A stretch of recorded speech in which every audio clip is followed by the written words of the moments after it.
Yeah. For a team that's 9-1, I think the thing that stands out to me is for a team that's supposedly rebuilding, they are still adding a lot of pieces. And they went out and they spent this offseason getting Lloyd Cushenberry as the center. That is a Hmm. position that's kind of haunted the Titans.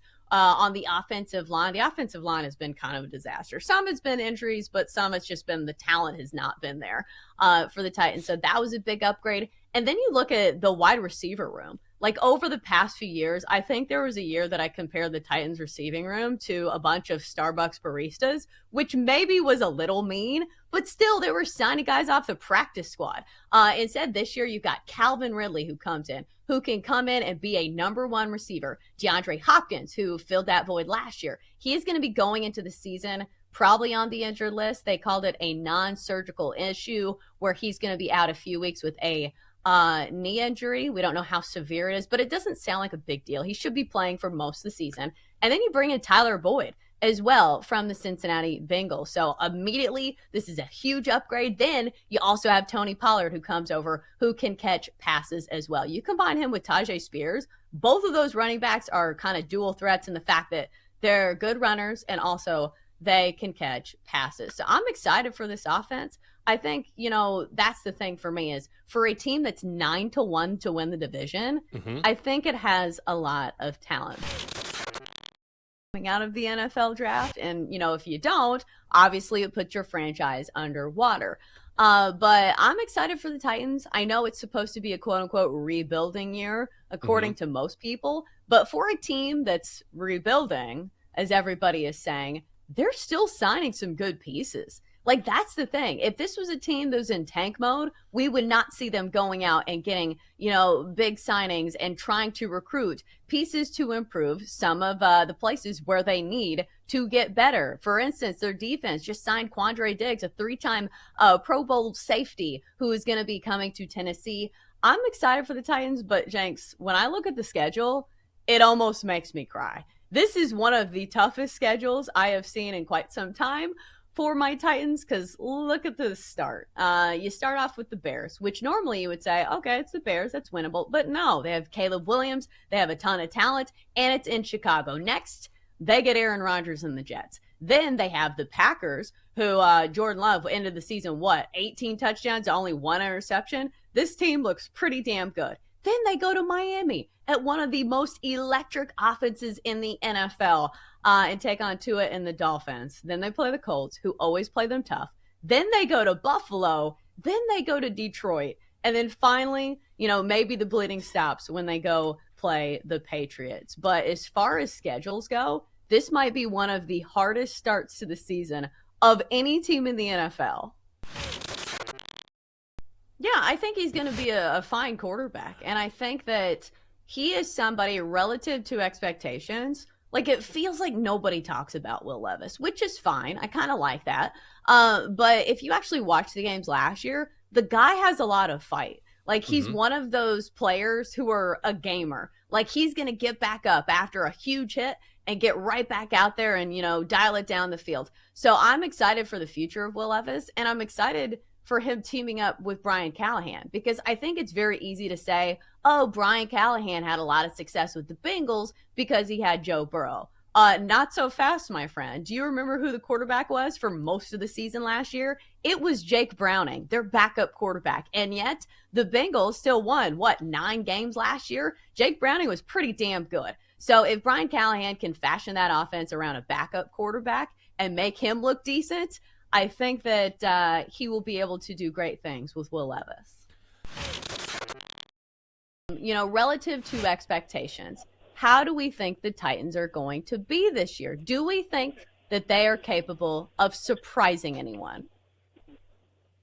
Oh, I think they could. I think it's one of the biggest unknowns in football right now of just how this new coaching staff is going to come out of the gates, what this new offense is going to look like in year one with Brian Callahan at the helm. And really it all circles back to two things in particular. One, is Will Levis the franchise quarterback that they need him to be? And two, have they fixed the offensive line enough to keep Will Levis upright where he can stay on the field for all 17 games and do the things that Brian Callahan wants him to do. If those two things happen, then yeah, I think they can surprise some people. They didn't fill every hole that they needed to fill in the offseason because they had a lot of them. But I think that you look at this receiving core, I really do like the running backs that they have, even though obviously it's a big ask to replace Derrick Henry, but that offense is changing.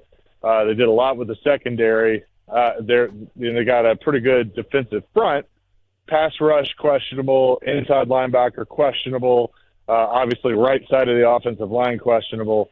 But I do think this team could be better. But there's still a lot of unknowns on if that can all come together.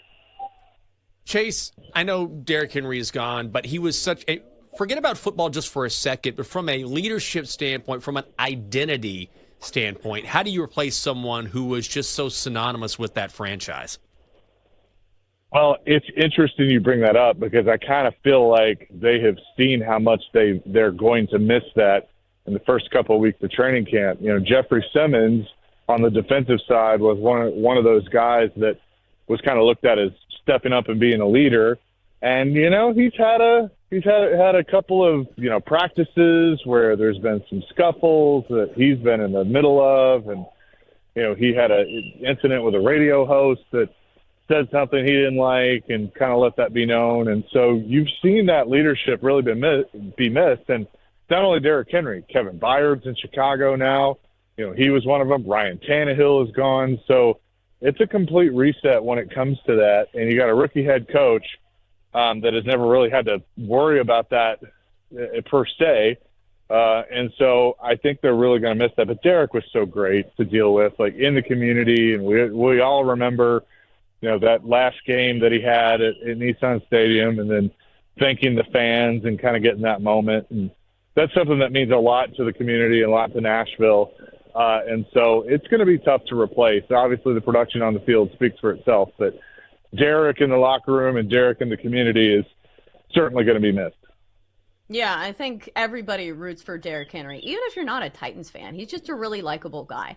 I'm also interested to see how the identity of the Titans change now that they don't have Mike Vrabel at the helm. Because you can say a lot about him, but it feels like it was a team under Mike Vrabel that no matter what the roster was, they could play you tough. And we saw that, you know, in the betting world where we saw these huge upsets of the Titans who were, you know, beaten down, had a ton of injuries, even when Derrick Henry was out, that they would still bring their A game. And that's what you kind of came to expect from the Titans. Can we still expect that from the Titans now that Mike Vrabel is gone? It's a really good question. I think so, but there's unknowns. I mean, Brian Callahan, to me, was, you know, when they made the decision to move on from Mike Vrabel, which still surprised me a little bit. I mean, I saw some of the arguments to get rid of him, and then I saw arguments to keep him for another year. But they ultimately went offensively. They went with Brian Callahan, who spent, you know, many years in Cincinnati, and talking to people that knew him were very complimentary and saying that, you know, he's a leader. He's that guy you're looking for, great offensive mind. But you got to see all that play out. It's one thing for somebody to say that. You got to see it play out. And so I want to think that mentality and that identity is still going to be there. But, you know, as we talked about with leadership, they're still trying to figure out who the leaders are on this football team on the field. And he's obviously got to grow into his role as a head coach. I can remember Mike Vrabel's first year, you know, you could definitely see that he was a rookie head coach and had only been a coordinator for 1 year. And then the other thing to consider, Brian Callahan has to manage all this stuff, and he's also going to be calling plays for the first time in his career. So he's dealing with a lot, but I do like him. I think he's going to do a good job. It's just going to take a little time.